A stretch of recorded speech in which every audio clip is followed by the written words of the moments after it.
Bom dia, Breno, bom dia, comunidade, bom dia, Aquiles, tudo ótimo. Bom dia, Aquiles, bom dia, Daphne, bom dia a todos e todas que nos acompanham.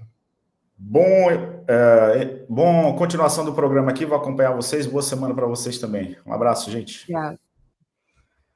Bom, Breno, acho que é óbvio que eu quero saber a sua opinião sobre o que você achou da condenação de Bolsonaro a 27 anos de prisão, né? Como é que você acompanhou semana passada esse julgamento que, ao meu ver, foi histórico? Passo para você. O bom é quando se pode fazer análise depois da euforia, né? A euforia tem que estar limitada sempre a um máximo de 72 horas. Depois disso, tem o mundo real. Não, eu achei, claro, evidente que é histórico, jamais um ex-presidente tinha sido condenado por tentativa de golpe de Estado, muito menos oficiais militares tinham ido ao banco dos réus.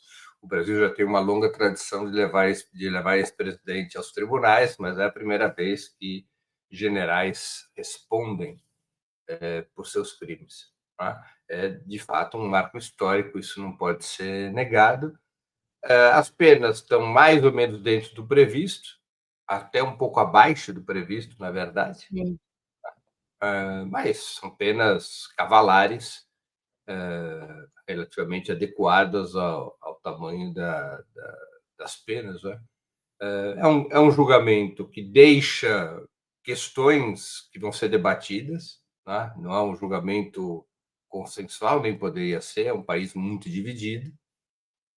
Curiosamente, eu fui pesquisar isso hoje de manhã, Daphne, saiu recentemente uma pesquisa do Datafolha que diz que 50% dos brasileiros apoiam a prisão de Bolsonaro, né? E 43% são contra. É um placar mais ou menos parecido ao placar do dia depois do julgamento do Lula no TRF4 de Porto Alegre, antes de ele ser preso. Ah, é? O Lula, naquele momento, 53% dos brasileiros achavam que o Lula tinha que ir para a cadeia e 40% eram contra. Né? Então, eu chamo atenção a esses números, porque são números que revelam como a situação política é instável. Né? Quer dizer, o fato de que há, nesse momento, apoio à prisão de Bolsonaro não quer dizer que a situação política próxima ela esteja definida. Tá? E aí, por isso que eu fiz a brincadeira, 72 horas depois da euforia.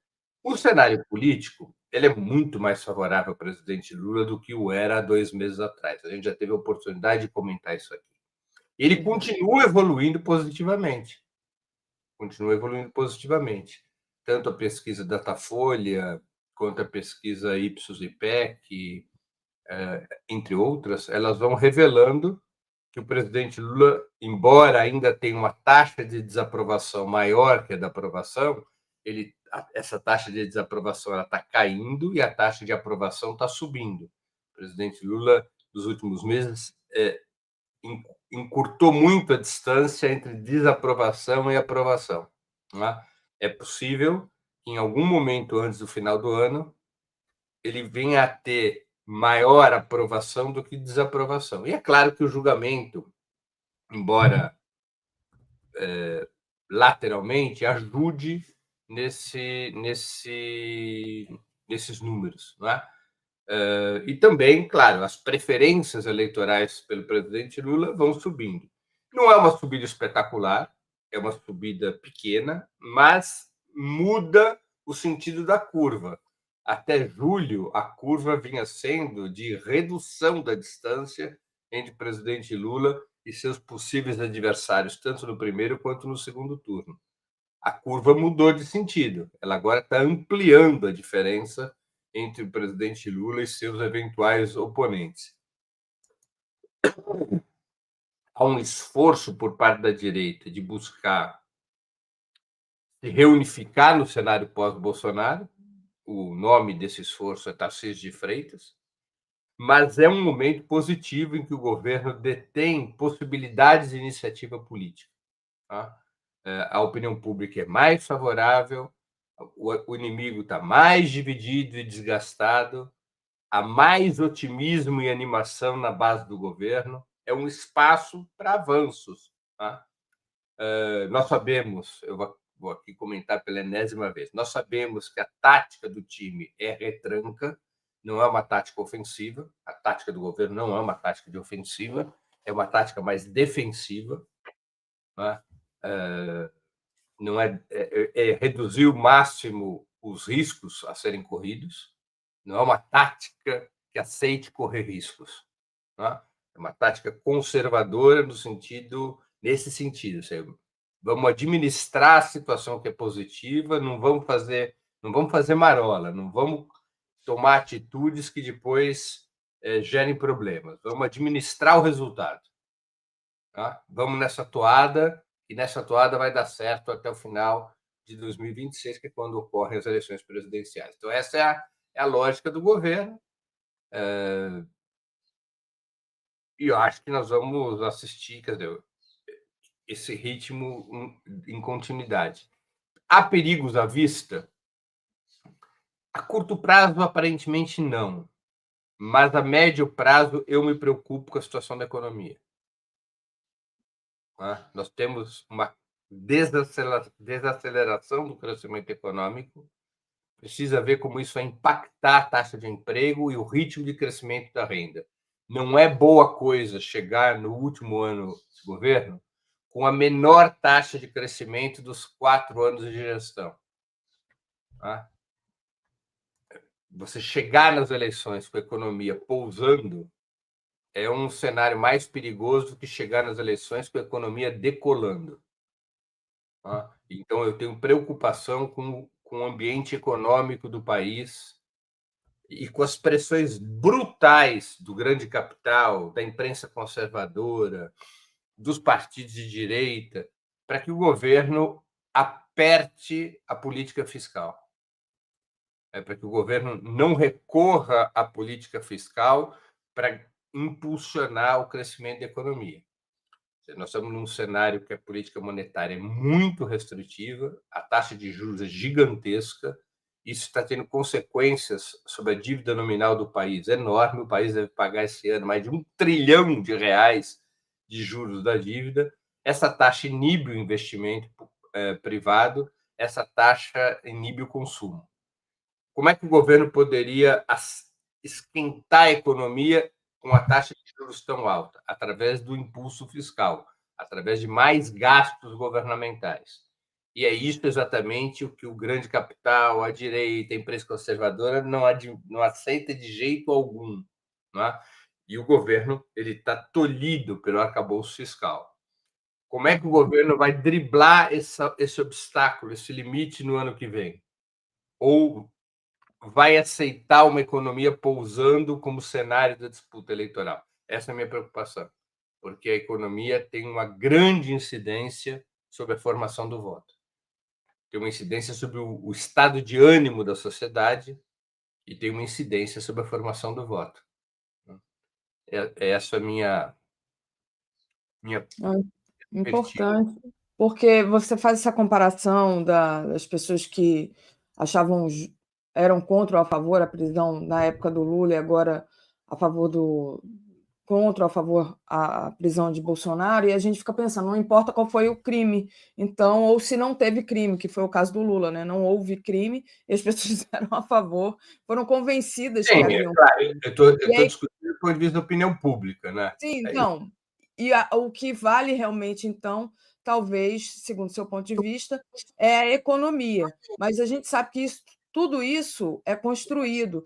Eu queria falar um pouco, então, sobre essa campanha antecipada do Tarcísio e também toda essa construção da opinião pública, né? Como você mesmo falou, o Tarcísio é, por enquanto, o candidato preferencial ainda, que tenha rasgado um pouco a fantasia ali naquele 7 de setembro. Então, teve um ataque rasteiro da Folha, nenhuma surpresa, a gente já sabia, mas como é que você vê esse espólio, né, do Bolsonaro? Como é que, depois desse julgamento, como é que você vê esse espólio do Bolsonaro com a atuação dessa mídia que faz esses ataques rasteiros? Porque A economia é preocupante, mas ela vai bem, né? Como você mesmo anunciou. A gente tem aqui, olha, na nossa matéria, aqui, apesar de crescimento acima das expectativas, menor desemprego da história e Brasil fora do mapa da fome, jornal promove terrorismo fiscal. Então tá aí. Vai promover esse terrorismo fiscal.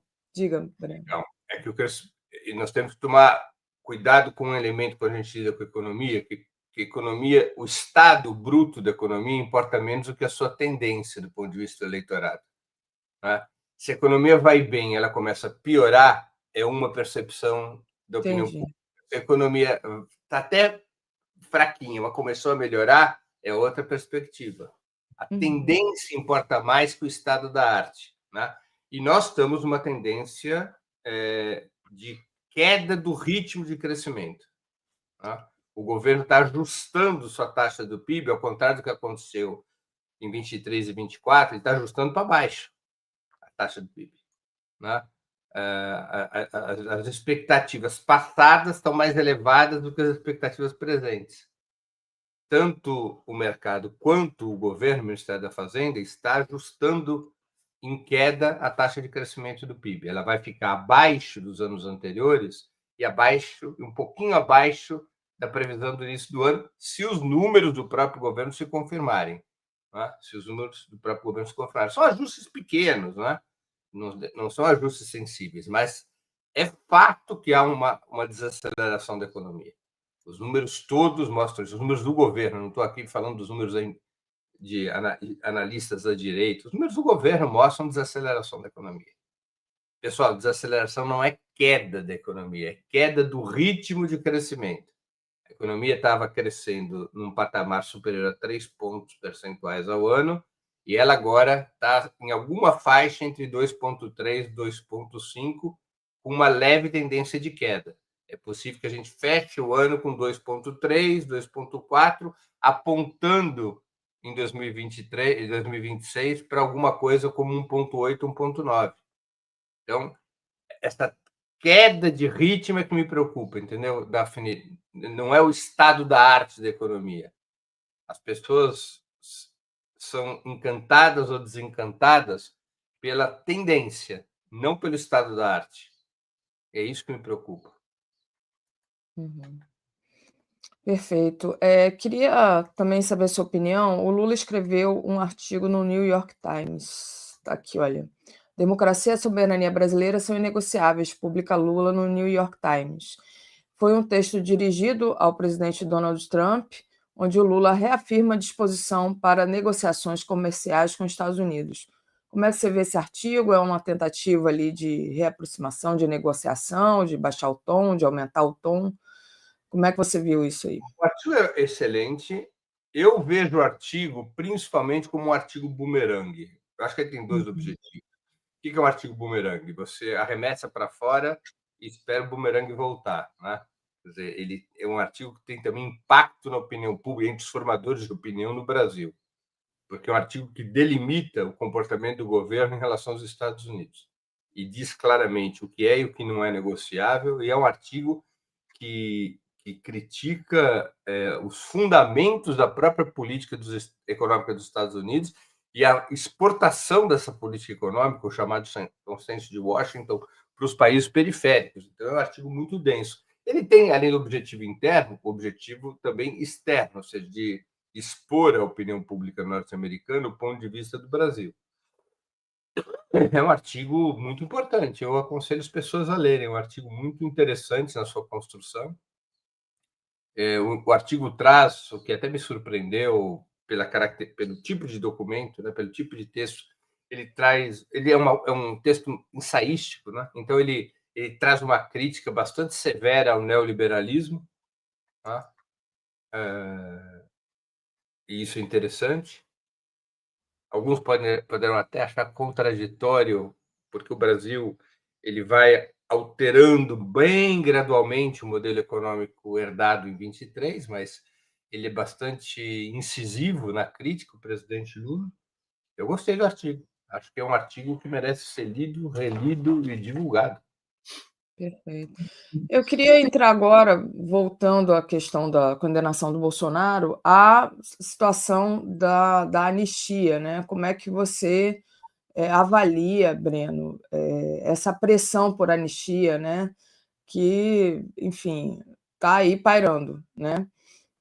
Tentou até aqui com uma matéria, pressão por anistia mobiliza oposição, mas governo prepara ofensiva para barrar proposta no Congresso. Deixa eu trazer aqui a matéria para você comentar. Então, o presidente da Câmara está sob pressão, mas no Senado, Davi Alcolumbre se opõe ao projeto. Você acha que isso aí tem alguma possibilidade, né? Como é que está essa questão da anistia? Olha, esse é um problema, o problema imediato no campo da direita. O tema da anistia tem a ver com o apoio de Bolsonaro a uma candidatura unitária da direita. É isso que importa. Então, o tiro é calculado para ter este resultado. Como garantir que Bolsonaro apoie um candidato unitário da direita? Qual é o preço a pagar para que Bolsonaro apoie um candidato unificado da direita? Tá bem? Então, a gente tem que entender o tema da anistia sob essa lógica. A extrema-direita bolsonarista, articulada especialmente no PL, no Partido Liberal, por orientação de Bolsonaro e do seu clã, tenta fazer aprovar um projeto máximo de anistia que envolva o próprio Bolsonaro. Embora até mesmo os bolsonaristas mais radicais já considerem ser impossível a anistia devolver ao ex-presidente elegibilidade para o pleito do próximo ano. Isso já não está mais no horizonte. Né? Então, há essa proposta da extrema-direita bolsonarista de um projeto de anistia amplo, geral e restrito que tire Bolsonaro da cadeia. Esse projeto, segundo as avaliações disponíveis, poderia passar na Câmara dos Deputados. Lembremos que é um projeto de lei ordinário, basta maioria absoluta, 50% mais um. Poderia passar na Câmara dos Deputados. Eles têm maioria para isso. Se houver um acordo entre o PL, os republicanos, a União Brasil, o PP, está parte importante do PSD e também alguma coisa do MDB, eles têm maioria para isso. Toda vez que a direita e a extrema-direita se unem na Câmara dos Deputados, eles têm uma maioria aplastante. O governo fica ali com 140, 150, no máximo 170 votos. Eles precisam de 257 votos para aprovar a anistia. No Senado é mais complicado, até porque a postura do Davi Alcolumbre ela é mais restritiva do que a de Hugo Mota. Mas não seria impossível passar no Senado. A questão é que o STF, diante de um projeto amplo, geral e restrito de anistia, o STF vai embarrear, ele vai impedir, vai considerar inconstitucional. Há um debate sobre se é ou não inconstitucional, e é um debate importante, porque a Constituição brasileira não proíbe anistia para crimes envolvendo golpe de Estado. A Constituição brasileira é explícita no inciso 38, né, do artigo 5º, de que é proibido anistia e indulto para terrorismo, tortura, tráfico de drogas e crimes considerados hediondos. Não há na Constituição explicitada a proibição para anistia no caso de tentativa de golpe de Estado e abolição violenta do Estado de Direito, menos ainda para crimes como depredação do patrimônio público e avaria a patrimônio tombado ou pertencimento a uma organização criminosa, que são os 5 crimes pelos quais Bolsonaro foi condenado. Mas, de toda maneira, esse é um debate jurídico, apenas quis fazer uma nota paralela. O STF não deixará passar o projeto de anistia. Não é? E o próprio presidente da República, como se trata de lei ordinária, ele pode vetar um projeto de anistia que seja aprovado na Câmara e no Senado, ele pode vetar. E aí o Senado e a Câmara teriam que derrubar o veto E aí precisa de maioria qualificada para derrubar o veto presidencial. Tá? Aí precisa de maioria constitucional, que são os 3/5 do parlamento, e aí eu tenho dúvidas que a direita e a extrema-direita tenham esses votos. Né? De toda maneira, o essencial para a direita e para a extrema-direita é o Bolsonaro ficar satisfeito com essa direita mais moderada que quer levar Bolsonaro a apoiar Tarcísio de Freitas.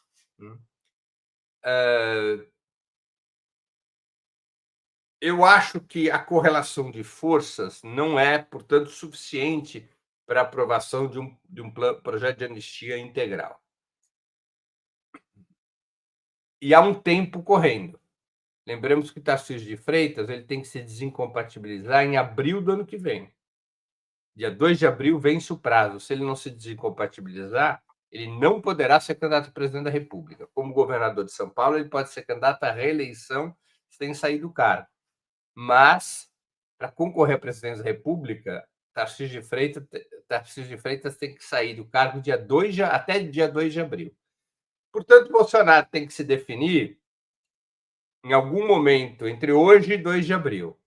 Bolsonaro quer esticar a corda o máximo possível, porque ele sabe que sem o apoio dele não se viabiliza uma candidatura de direita.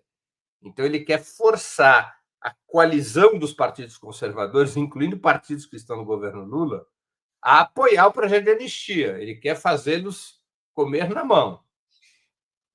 Então, o interesse do Bolsonaro é levar esse jogo até a noite do dia 1º de abril, para extrair o máximo de benefícios possível. O interesse dos partidos que querem apresentar a candidatura de Tarcísio é o oposto, é fazer com que Bolsonaro apoie Tarcísio o mais rapidamente possível para a candidatura dele, de Tarcísio de Freitas, ter tempo de se viabilizar. Isso leva a com que todos os atores políticos da direita façam o maior jogo de cena possível. Estão todos apoiando a anistia irrestrita. Até Kassab, Gilberto Kassab, num encontro que acabou de ser realizado do PSD em Santa Catarina, aprovou o apoio à anistia. O PSD tem 3 ministros no governo Lula. Tá? Não fechou questão, não tomou uma decisão obrigatória de que todos os seus deputados e senadores devam apoiar a anistia, mas tirou uma resolução pró-anistia.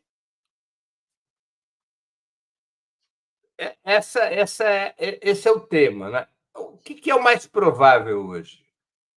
Está se tentando convencer Bolsonaro de que a anistia tem que ser um jogo em 2 etapas. O que seria possível hoje seria o projeto Alcolumbre. O que é o projeto Alcolumbre? Reduzir drasticamente as penas de quem foi detido no 8 de janeiro, de tal sorte que a raia miúda pudesse ser libertada rapidamente.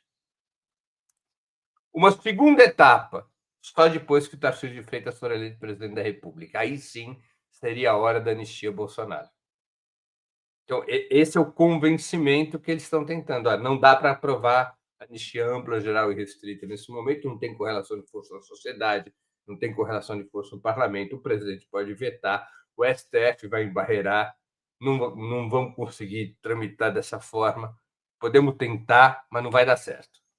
Então, vamos nos dividir em 2 etapas. Primeiro, vamos resolver os bagrinhos. E depois de eventualmente eleito Tarcísio de Freitas, essa é a lógica da direita, aí sim nós podemos cuidar da anistia dos chefões. Eu coloquei essa matéria aqui, né? A anistia defendida por bolsonaristas não livraria ex-presidente de todos os processos. Mesmo com o projeto em discussão no Congresso, o ex-presidente Bolsonaro segue alvo de inquéritos no STF por crime que vão além da ação golpista. Então, tem outros crimes também. E acho que também faz parte disso que você está falando, né? Aí eu te pergunto, né? Uma pergunta assim que não quer calar. Por que você acha que o Fux ficou aquelas horas fatídicas falando tanto e fazendo aquele voto interminável? Ele podia ter feito, ele podia ter absolvido o Bolsonaro de uma maneira menos digamos assim, performática, né? O que ele estava produzindo ali? Como é que você viu aquele voto? Qual a análise política que você faz daquela situação? Olha, nitidamente ele quis criar uma peça jurídico-política que servisse de instrumento para o bolsonarismo dentro e fora do país. Eu não tenho dúvidas de que esse era o objetivo. Ter um voto divergente tão frontal vira um instrumento para a agitação bolsonarista e pode virar um instrumento para o discurso pró-Bolsonaro do governo Trump. Então, acho que esse era o objetivo, criar uma peça jurídico-política com essas características. O segundo, acho que ele tentou uma manobra tática para impedir que o julgamento terminasse na semana passada. Você acha? Ele quis gastar o máximo de tempo calculando que isso empurraria o julgamento por mais uma semana. Apenas uma manobra protelatória. Mais uma manobra protelatória. Mas também, né, eu acho que ele botou um pouco de lenha nessa questão da discussão da anistia, né? Porque se ele tivesse feito, enfim, se ele não tivesse discordado dos outros ministros, essa questão estaria pacificada já, né? Sim, é isso que eu me refiro. Quer dizer, ele criou um instrumento de agitação para o bolsonarismo, que inclui a própria anistia e os bolsonaristas têm o voto de Fux para se apoiar, para denunciar a decisão majoritária. Enfim, faz parte da luta política isso, né? Faz parte da luta. Você acha que esse alinhamento dele com a extrema-direita, que a gente já sabia que tinha, né? Mas como é que você analisa isso? É medo dos Estados Unidos? Enfim. Não, pode ser. Tem coisas que a gente não sabe, não sei se algum dia saberá dos bastidores dessa situação, qual é o grau de proximidade, qual tipo de ameaça que Fux, ou qual tipo de pressão que ele pode ter sofrido. Mas ele é um homem de direita, sempre foi um homem de direita. Quem se iludiu com o Fux foi quem o indicou, né? Quem o apoiou e quem o indicou. Ele foi indicado durante o governo Dilma Rousseff, numa tramitação da indicação que foi conduzida durante o segundo governo Lula. Isso. Ele teve apoio de expoentes do PT. Ou seja, houve quem se iludisse com ele, porque era uma indicação do Sérgio Cabral, porque era uma indicação desse, uma indicação daquele, mas ele sempre foi um homem de direita, um homem vinculado ao lobby sionista, um homem com posições pavorosas. Faz parte de uma lógica de indicação para integrantes do STF que produziu muitos erros, né? Mas o Fux é quem ele não mudou de lado. Ele adota posturas punitivistas ou garantistas em função de quem é o réu. Ele era absolutamente punitivista contra Lula, foi absolutamente punitivista contra Lula. Não é isso? No julgamento do Lula, nossa, ele era um falcão. Agora, quando é o Bolsonaro que vai ao banco dos réus, aí ele é absolutamente garantista. Não tem nada a ver com as suas concepções jurídicas, tem a ver com as suas concepções políticas. Agora, Fux não pode ser acusado de traição. Ele sempre foi isso. Falando em traição, não tem nada a ver com essa história, mas tem a ver um pouco sobre essa questão de aliados e traição. Ontem, o Eduardo Paes, prefeito aqui da minha cidade, do Rio de Janeiro, esteve presente na celebração do aniversário do pastor Silas Malafaia. Ele fez questão ali de prestar uma homenagem pública ao Malafaia, reforçando uma amizade de longa data e destacando momentos marcantes da parceria dos dois. Então, não sei se você viu essa notícia, Breno. Agora, é uma coisa interessante, né? Porque o Eduardo Paes, a tendência dele é apoiar a reeleição do presidente Lula. Essa é a aposta do PT. O PT, inclusive, está praticamente decidido a apoiar a candidatura do Eduardo Paes já no primeiro turno. A divergência corre pelo lado do PSOL. O PSOL talvez queira lançar candidato próprio. Mas o PT está decidido a apoiar Eduardo Paes já no primeiro turno.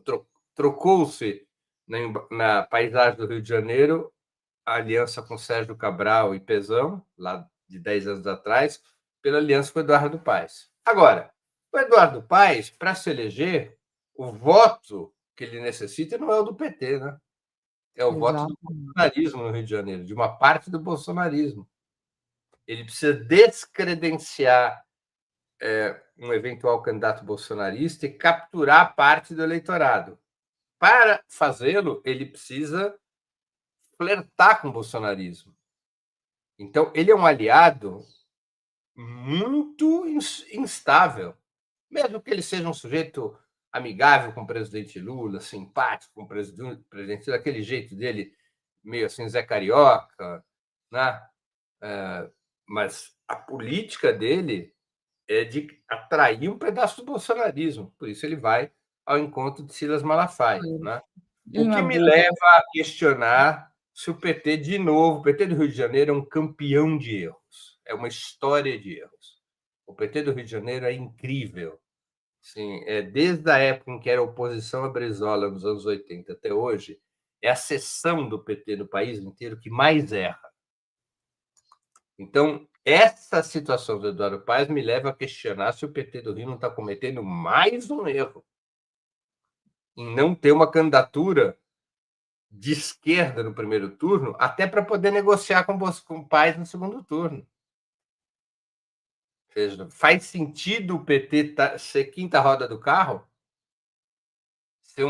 Participar de uma aliança em condição de subalternidade de um candidato que, para vencer no Rio de Janeiro, pode formalmente apoiar o presidente Lula, mas também apoiar o candidato bolsonarista?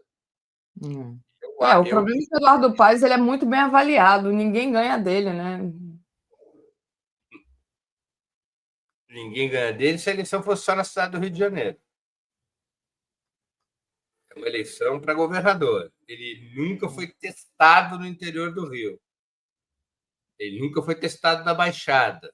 Na Baixada, quem apita é o bolsonarismo, que é a força majoritária. Então, daí ele tá tão amigo do Malafaia.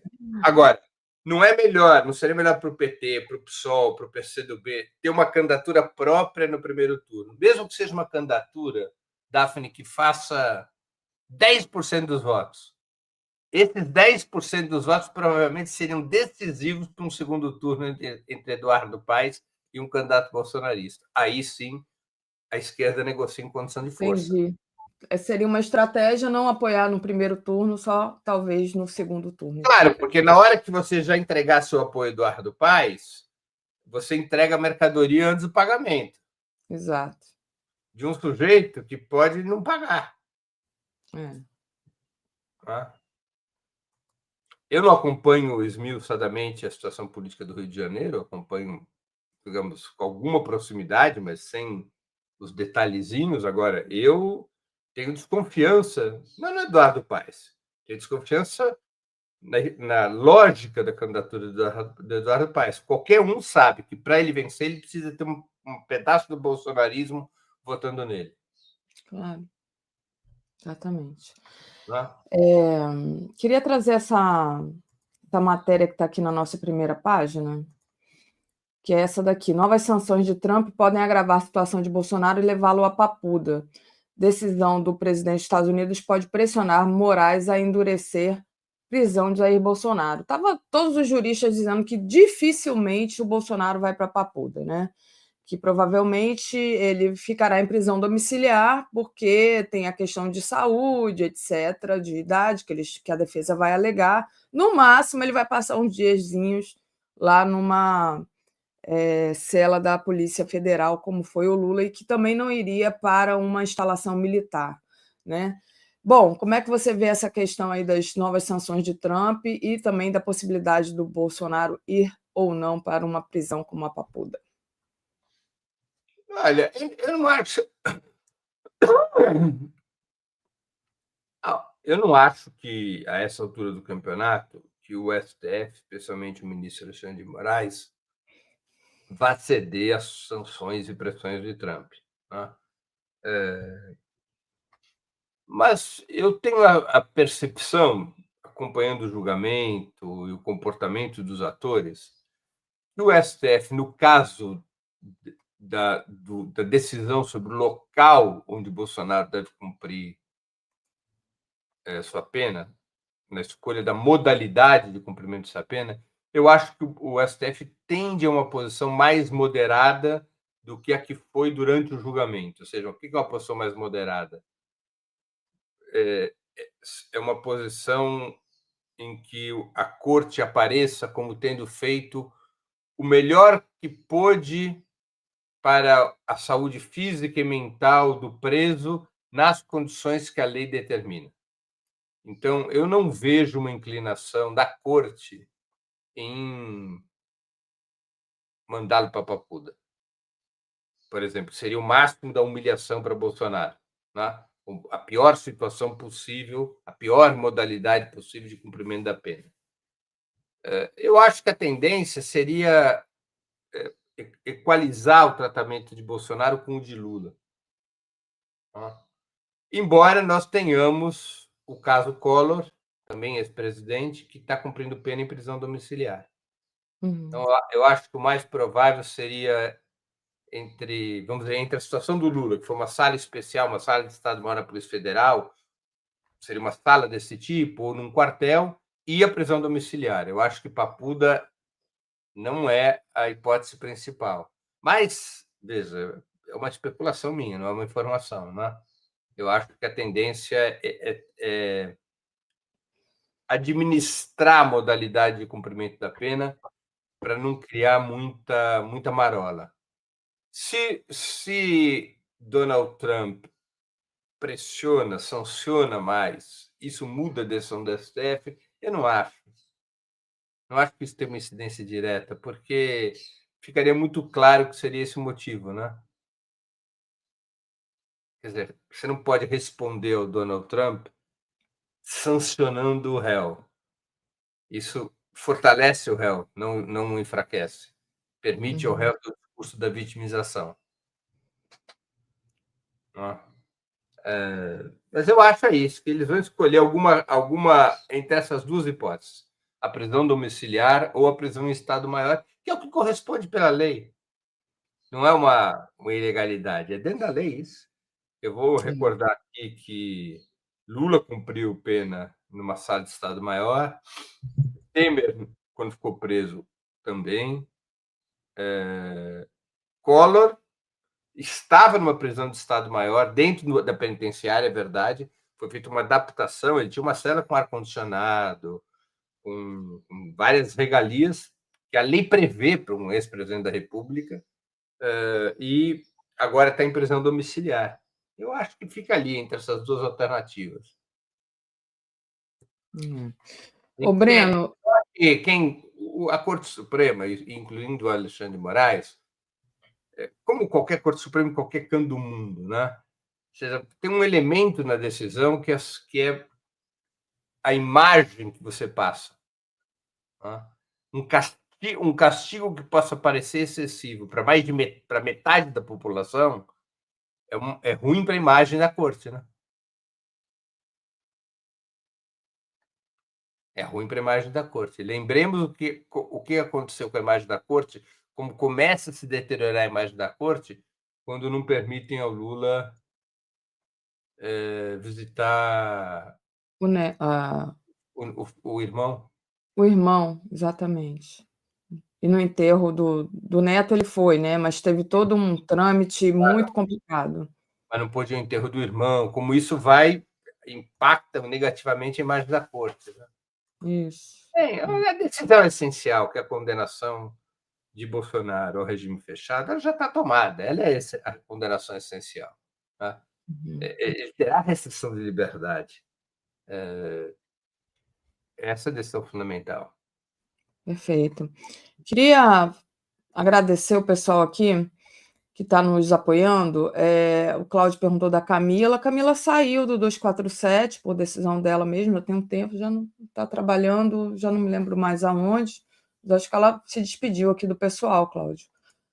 O Jô Carvalho, temo pela vida de Lula nos Estados Unidos, acho que o Aquiles tinha lido essa, né? E o Marcos Monteiro explica aqui o governo do Rio PT do Quacá está todo no governo Paz, só o PSOL vai ter candidatura sem chance. Paz apoiou o impeachment da Dilma via deputado Pedro Paulo. PT do Rio é isso. Mas em relação ao impeachment da Dilma, né, isso aí, tanta gente que está no próprio governo Lula apoiou também, isso aí não seria nenhum argumento para não apoiar o Paz, né? Da lógica do que realmente aconteceu. Breno, queria entrar aqui agora um pouco nas questões internacionais, né? Porque são tantas que eu acho que a gente tem que tratar de algumas. Nem sei por onde que você quer começar.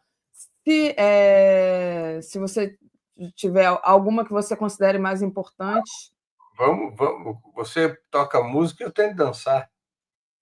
Então vamos trazer essa daqui, olha, a questão do Catar, né, que ficou ali meio uma pedra do...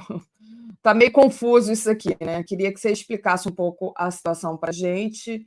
Zé Reinaldo, professor Lejane, Léo, já falaram mais cedo, né? Catar cobrando responsabilização de Israel por crimes contra palestinos. Primeiro-ministro catariano afirma que a comunidade internacional tem falhado em conter violência israelense. Israel acha que pode fazer o que quer, né? Mas tem situações ali que ele avança um pouco, como não deveria. Claro que ele não deveria fazer tudo que está fazendo, matar tantas pessoas, tantos palestinos, tantas crianças, mas aí já está incomodando também os próprios Estados Unidos, né? Como é que você está vendo a situação aí com o Catar, Breno? Olha, tudo indica que o governo Netanyahu tomou a decisão do ataque no Catar por conta própria. Com informação a posterior ou, no máximo, com um aval genérico do presidente dos Estados Unidos. E Israel não é a primeira vez que Israel faria isso. Né? Nós temos que levar em conta a excepcionalidade de Israel. Eu já tive a oportunidade de comentar isso aqui outras vezes, eu vou retomar o argumento. Israel é o rabo que balança o cachorro. Né? Ele é o único país do sistema imperialista que tem capacidade de fazer política dentro dos Estados Unidos, pelo peso do lobby sionista. O lobby sionista tem uma gigantesca incidência sobre a política norte-americana. Isso faz com que Israel, que comanda a fração judaica da burguesia norte-americana, as relações são diretas da burguesia judaica norte-americana com Israel, ela não passa pelo Estado norte-americano. A fração judaica alinhada ao sionismo da burguesia norte-americana, essa fração, ela se articula e atua em consonância com os interesses do Estado de Israel. É uma anormalidade, não é? Essa é a base do lobby sionista. Israel comanda um lobby gigantesco dentro dos Estados Unidos. E esse lobby, através de financiamento de campanha, de espaço nos meios de comunicação, da influência que tem na indústria cinematográfica, através de uma série de instrumentos, esse lobby condiciona a política norte-americana, o que faz com que Israel possa tomar determinadas decisões ou tomar determinadas atitudes com segurança de que o governo norte-americano, mesmo pego de surpresa, acabará por apoiá-lo. Acabará por, no máximo, no mínimo, lavando as mãos. E, no máximo, contribuindo, colaborando com as ações de Israel. Então, sob essa luz que a gente deve ver o que aconteceu no Catar. Agora, coloque em xeque os governos árabes. Os governos árabes são hoje por hoje, todos eles governos submissos aos Estados Unidos e a Israel. Não há exceção. São todos eles governos submissos aos Estados Unidos e a Israel. Eu aqui estou me referindo ao governo egípcio, ao governo da Arábia Saudita, ao governo do Kuwait, ao governo do Catar, ao governo...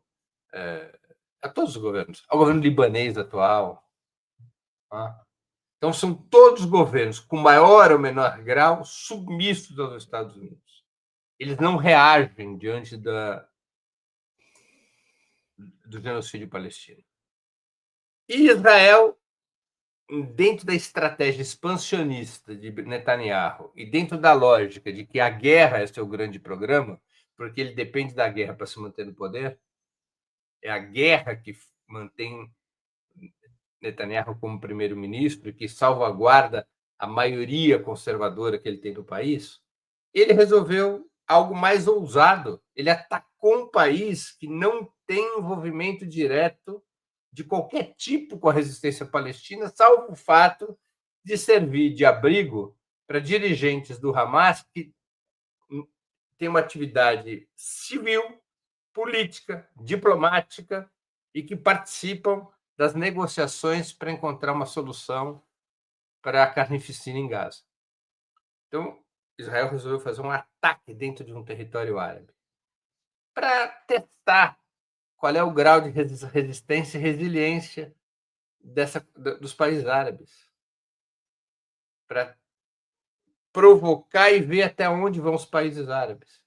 Foi um ato de provocação. Veja, não houve sequer dirigentes do Hamas mortos. Israel, que tem uma eficácia bastante elevada nas suas operações de assassinato, que foi capaz de matar uma parte importante da direção iraniana na Guerra dos 12 Dias, aquela que aconteceu em junho. Está lembrada que Israel atacou edifícios onde que eram residência daqueles oficiais e os matou. Israel foi incapaz de fazê-lo agora. A mim parece uma clara operação de provocação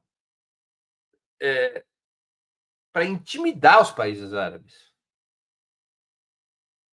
para mostrar quem é o fortão do bairro, quem é que manda. E os países árabes foram pegos de surpresa. E falam em resposta dura a Israel, mas o que vai ser a resposta dura? Uma nota escrita em tons inflamados?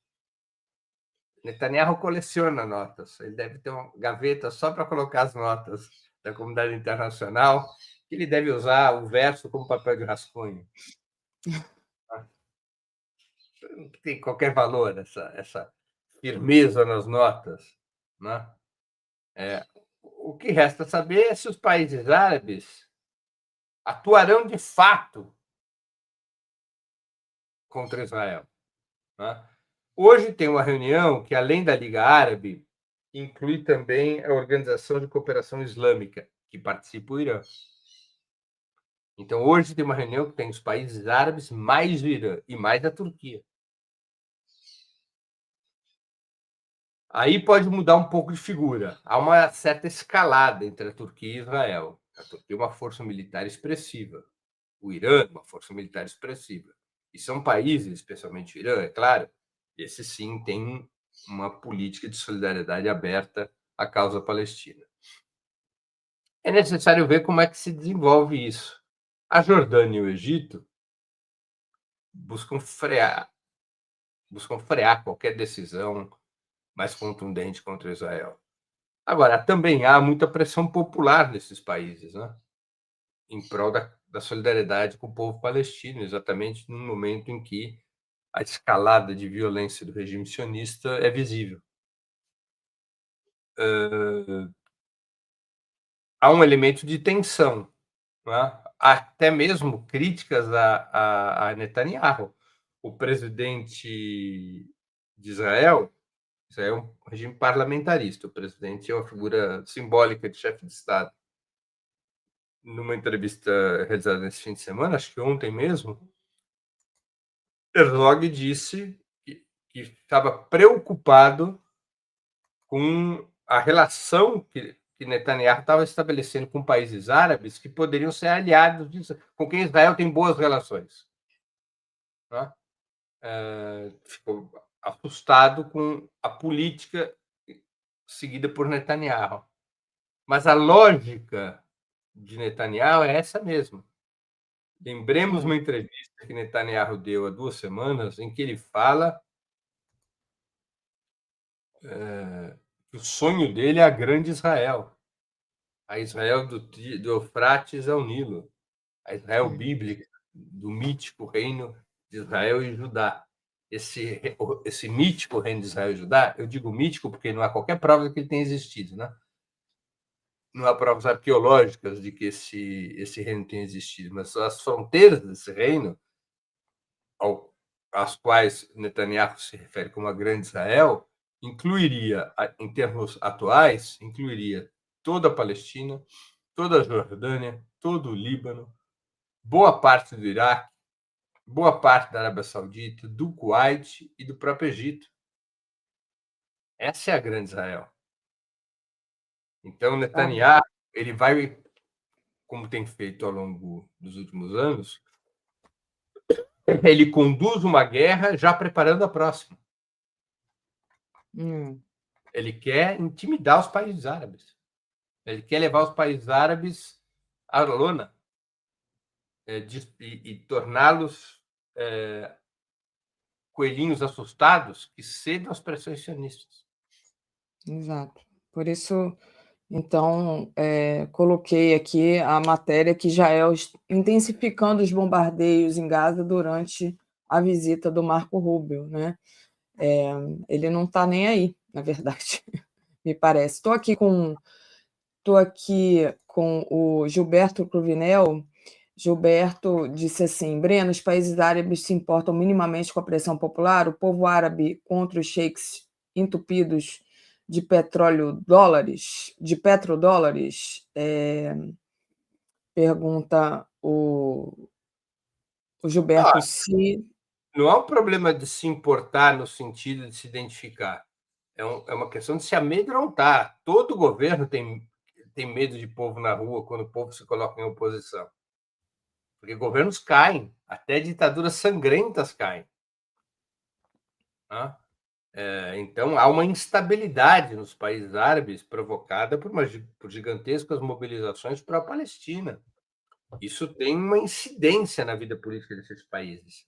E eles têm que, pelo menos, fazer jogo de cena, ainda mais depois do ataque ao país árabe. Então, sim, se importam, no sentido de se amedrontarem com a pressão popular, claro. Claro, não tem como não se amedrontar com a pressão popular. Que governo que não se amedronta com a pressão popular quando ela vem no sentido contrário? Os povos derrubam governos. A gente tem centenas de exemplos ao longo da história. O povo árabe pode não contar como uma categoria humana, mas conta quando ele se coloca em movimento. Dá medo. Deixa eu também trazer aqui agradecer ao César Santos. Israel faz o que quiser. Hoje, se suspeitarem de integrantes do Hamas na tríplice fronteira, atacam Foz do Iguaçu sem pensar. Não sei o que você acha. Eu acho que essa colocação ela tem um fundo de verdade, mas tem que ter cautela com ela, porque é exatamente o que Israel deseja que pensemos. Por isso, entre outros motivos, é também por isso que ele ataca o Catar. Israel quer sempre demonstrar que pode fazer o que quer, em qualquer lugar do mundo, e que as pessoas tratem de ter medo e ficar em casa. Essa é a lógica do regime sionista. Essa lógica tem um fundo de verdade exatamente porque ninguém se opõe a Israel. Você imagina, vamos usar o exemplo do próprio espectador. Se Israel atacar a tríplice fronteira e o que o Brasil fizer for uma nota, Israel continuará fazendo o que quer. Exato. Mas se Israel ataca a tríplice fronteira, o que evidentemente é uma fantasia, dada a distância geográfica, etc., Sim. E a resposta newtoniana, uma resposta com a mesma força no sentido contrário, é outra conversa. Israel já não pode mais fazer o que quer, como o Irã mostrou, né? Israel não pode fazer o que queria, porque o Irã reagiu. Israel não é invencível, embora Israel queira que pensemos isso. O regime sionista é invencível. Deixa eu trazer aqui, acho que é uma curiosidade do nosso público, vivem pedindo para a gente falar sobre o Nepal, então tá aí, olha, o Breno vai falar sobre o Nepal, o que está acontecendo no Nepal. Amanhã às 17 horas, está errado aqui. Tá, então amanhã, deixa eu tirar, amanhã às 17 horas, no Opera Mundi, o Breno vai falar sobre o Nepal. E tem outra programação também, além dessa do Nepal, que é amanhã às 17 horas. Eu te mandei agendazinha, né? Aí, olha, segunda tem Mário Kertz, radialista e ex-prefeito de Salvador, às 11h, sempre às 11h. Na terça, Vijay Prachad. Na quarta, Mônica Valente, secretária executiva do Foro de São Paulo. Ana Prestes, na quinta, cientista política e analista internacional. E na sexta, Bruno Paz Manso, jornalista e escritor. E essa é a sua programação aí no Opera Mundi, não é isso? Isso, exatamente. Esse é o programa da semana. É isso, Breno. Mais alguma coisa que ficou faltando a gente falar aqui? A Tereza não chegou. Flotilha, tem alguma observação? Essa flotilha que está lá já zarpou, né? E fica todo mundo meio apreensivo com o que eles vão enfrentar, né? Israel vai bloquear. Vamos ver como é que vai ser esse bloqueio. Mas Israel vai bloquear. Sobre isso não há dúvidas. Bom, então, Breno, boa semana para você de trabalho. A gente te assiste lá falando sobre o Nepal. Obrigada. Beijão. Boa segunda e boa semana para você também e para toda a audiência, Daphne. Valeu.